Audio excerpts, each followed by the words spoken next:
Hi friends, இன்றைக்கி இந்த வீடியோவில் என்ன பார்க்க போகிறோம்னா பேக்கரி சைட்லேயெல்லாம் கிடைக்கிற மாதிரி ஒரு ஆனியன் பக்கோடா ஈஸியான ரெசிபி குயிக்காக செஞ்சிடலாம். அதுக்கு முன்னாடி நம்ம சேனல் ஃபஸ்ட் டைம் பார்க்கலாம், லைக் அண்ட் சப்ஸ்கிரைப் பண்ணிக்கோங்க. வாங்க வீடியோக்குள்ளே போயிடலாம்.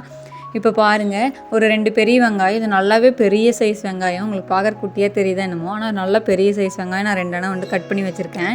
இந்த மாதிரி நீல வாக்கில் கட் பண்ணுங்கள், அப்போ தான் சூப்பராக இருக்கும். இப்போ இது கூடயே நம்ம வெங்காயமும் ஒரு 4 பல் பூண்டையும் நான் தோலோடு தட்டி இது கூட ஆட் பண்ணிவிட்டு கருவேப்பிலை கொஞ்சம் நிறையா நான் சேர்த்திருக்கேன். இப்போ பாருங்கள், இதுக்கு தேவையான அளவு உப்பு போட்டுக்கலாம். நான் இதுக்கு அளவாக போட்டுக்கிறேன், கடைசியில் பார்த்துட்டு கூட நம்ம சேர்த்திக்கலாம்.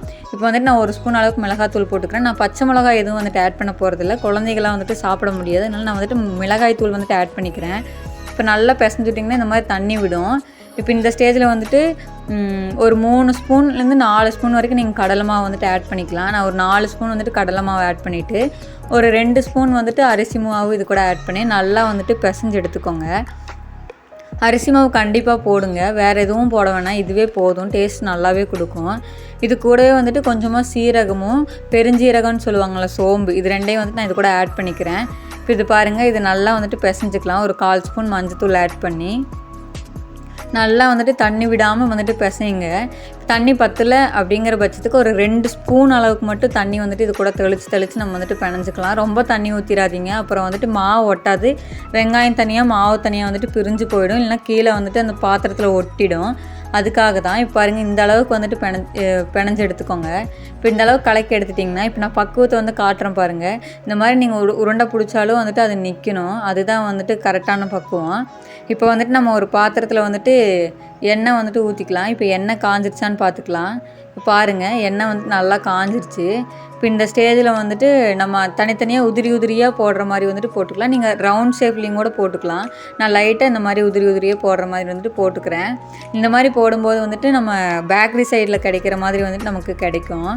நம்ம வீடியோ ஃபஸ்ட் டைம் பார்க்குறீங்களா, லைக் அண்ட் சப்ஸ்கிரைப் பண்ணிக்கோங்க. கமெண்ட் பாக்ஸில் வேறு ஏதாவது ரெசிபி வேணும்னா கேளுங்க. இப்போ பாருங்கள், நல்லா நம்ம போட்டாச்சு.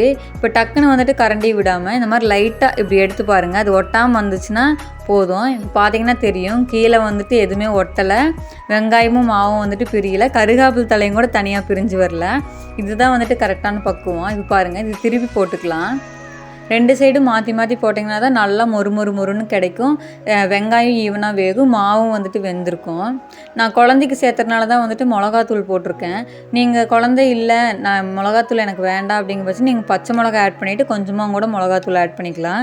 எந்த ஒரு ஃபுட் கலரும் நான் ஆட் பண்ணலை. பார்த்தீங்கன்னா தெரியும், ஃபுல்லாக ரெடி ஆகிடுச்சு. இப்போ இதை நம்ம எடுத்துடலாம். எடுத்துகிட்டு நான் இன்னொரு டைமும் கூட நான் உங்களுக்கு போட்டு காட்டுறேன். நீங்கள் அதையும் கூட மறுபடியும் வேணாலும் பாருங்கள். ஒரு டைமுக்கு 2 டைம் வீடியோ பாருங்கள், அப்போ தான் உங்களுக்கு அந்த மசாலா கரெக்டாக தெரியும். இப்போ இதையும் அதே மாதிரி போட்டு காட்டுறோம் பாருங்கள். இப்போ அதை எடுத்துக்கோங்க. கொஞ்சமாக உதிரியாக லைட்டாக அந்த மாதிரி போட்டு விட்டிங்கன்னா தான் அந்த கடையில் கிடைக்கிற மாதிரி டேஸ்ட்டு நமக்கு கிடைக்கும். இப்போ இதை திருப்பி போட்டுடலாம். முன்னாடி பின்னாடி திருப்பி போட்டிங்கன்னா தான் நல்லா கிறிஸ்பியாக கிடைக்கும். அதுக்காக தான் 2 சைடு திருப்பி போடுறது, ஈவனாக வெந்து வரும். இப்போ இதை எடுத்துடலாம். இதே மாதிரி உங்கள் வீட்டு சைட்லேயும் நீங்கள் ட்ரை பண்ணி பார்த்துட்டு எப்படி வந்ததுன்னு சொல்லி கமெண்ட் பாக்ஸில் சொல்லுங்கள்.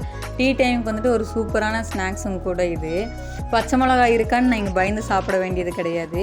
வீட்டில் இருக்கிற பொருளை வச்சுட்டே நம்ம ஈஸியாக இதை செஞ்சிடலாம். உங்கள் குழந்தைங்களுக்கும் நீங்கள் கொடுக்கலாம். ஹெல்த்தியாக தான் இருக்கும். தேங்க்ஸ் ஃபார் வாட்சிங்.